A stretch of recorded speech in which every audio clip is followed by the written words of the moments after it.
Bowman and welcome to Get Published TV. This is the only dedicated show on the internet to help authors and aspiring authors to write, publish and market their own best-selling book in 8 minutes a day or less. Now in today's video, we're going to continue on from the last two videos where we introduce you to this whole idea, which is don't think book, think book series. Yesterday we spoke about three reasons about why to think book series as opposed to just a book. They were, just to summarize again, it makes it a lot easier to write. Number two, it doubles or triples your chances of being published or being picked up by a book distributor.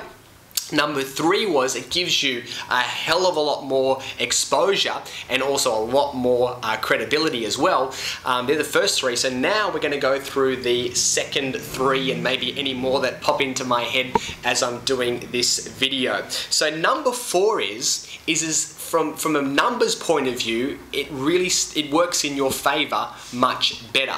Now let me just show you an example here, okay? Here's a book by a friend of mine called Peter Sheen, and this book here, if I can just kind of flick to the end, it's actually around about 260 pages, but let's just say that it's 300 pages because there are many books out there. In fact, a lot of my books, this is one right here, is 300 pages. Now in Australia, I sell my books for $32.95 because it's a 300 page book, and or maybe if you're in America, maybe it's say $24.95, which is basically, you know, the average price of fairly thick business books. Now if you just have one book that's 300 pages, right? Let's just say the maximum price that you can sell it for is $24.95 US. However, the interesting thing is if this book was half the size, so it was only 150 pages, then it wouldn't be half the price. It'll probably be maybe 10, 20, maximum 30% less. So here we have another book, and this book here is actually only, let me just check this out here, it's only 140 pages. So it's about half as thick, and it's, you know, a bit smaller in size as opposed to this book just here. But if this one sells for $24.95 US, this one can sell for, I'm guessing, probably maybe $19.95 US, or maybe, you know, $17.95, something like that. This is in a bookstore, right? Now, so this one is only a small percentage less. So you could either have one book that sells for $24.95, or you can have 2, 3, 4, 5 books that all sell for $19.95 each. And if you do the maths, obviously you're going to make more money if you're timing that by 2, 3, 4, or 5, depending on how many books that you actually want to write. So what I believe is the trend is kind of moving more towards smaller books that are about more specialized topics. And an author that I really love is a guy called Seth Godin. And a lot of his books are only maybe, you know, 100 pages, maybe 120 max. Another very famous business book, probably one of the most successful in the last decade, is Who Moved My Cheese. Another book very successful as well is The 1 Minute Manager, which again is only a very small book. Probably that one's about 70 pages or so. So we're not talking about really thick books because people's time is becoming more and more squeezed. And people are looking to access information quicker and faster. We call them the airport reads. And what the airport read means is that, you know, you pick a book up if you're, say, in Los Angeles, and maybe you're flying to Chicago. So you pick a book up, and in one plane trip of 2 or 3, 2.5 hours, you'd be able to pretty much read the majority of the book, and you've essentially got that information. And they're the books that are really kind of moving quickly off the shelves, are books that people can actually read quicker and faster, the books that aren't as intimidating. So what I'm saying here is that the numbers from a commercial point of view work much better in your favor, okay? So again, the same rule applies to fiction as well. If instead of writing a book that has 400 or 500 pages, maybe break it up into 2 parts and do 250 words each. Again, you're going to sell it for maybe 10 or 20% less, but now you've got 2 books in the marketplace, and if you add the numbers together, of course, you're going to make overall a lot more money. and have more exposure, okay?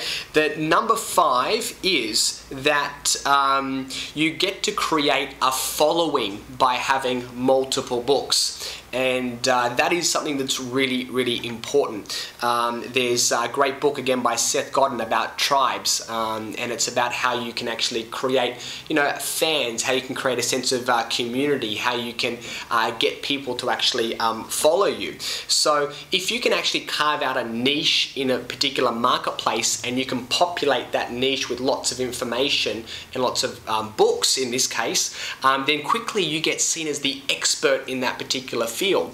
And what's cool about it is that people actually then will, if they start to like you and see that you know a lot about that particular topic, they may come to your website, they may subscribe to your newsletter. They'll start to actually become a fan of your work, and that makes sales so much easier in the future as well. So here's a little bit of a sneaky kind of a tip that you may want to think about. See, in my books, and we'll talk about this in a lot more detail later on, but there's 15 books in the Secrets Exposed series. In each of the books, I have bonus gifts. Now, we're going to talk about selling in bookstores and stuff a little bit later on, but selling in a bookstore, because I've self-published, I get about 35% of the recommended retail price, and if we minus all the costs, which are about another 10%, then I get around about 25% or at least 20% profit from every book sold, which is in a bookshop. Now, I'm going to explain that in more detail in a future video. So I make, say, 20%. However, if someone actually goes to a website because they're downloading some free materials that I give away, and this can also work for fiction writers, which I'll talk about in a future video as well. It's not just for non-fiction writers. They can go to a website, and then when I release book number 2 or book number 3, I can either direct them to the bookstores and they can buy it there, and again I get 20%, or I can actually do a pre-release, and I can, if I self-publish, of course, I release it directly to my database and say, would you like to buy book number 2 in the series or book number 3? And then if they buy it from me directly, then I've got no distribution costs and I don't have to give away a large percentage to the bookstores, which loses over 50%.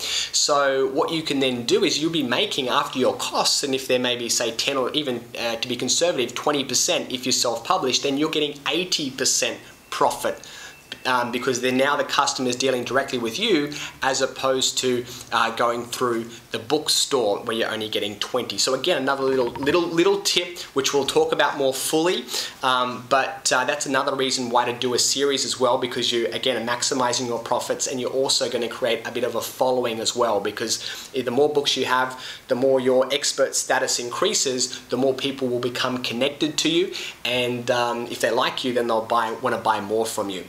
And number 6, and I've said all of these other points and some of them are highly commercial, but at the end of the day as well, you get to impact a lot more people by having a series of books as opposed to just having one book. And really, that's what it's all about. Yes, you need to make money as an author, but you also want to create an impact. You want to get your work out there to as many people as possible. And again, just to use my example here, I could have done one book in what I call the Secrets Exposed series, but now I have produced 15 of these books as well. And by having lots of these books out there in the marketplace, over 200,000, or maybe it's close to 250,000 now if I add in my first book that I wrote called The World at Your Feet, then I know that I've made a difference and I've impacted hundreds of thousands of people.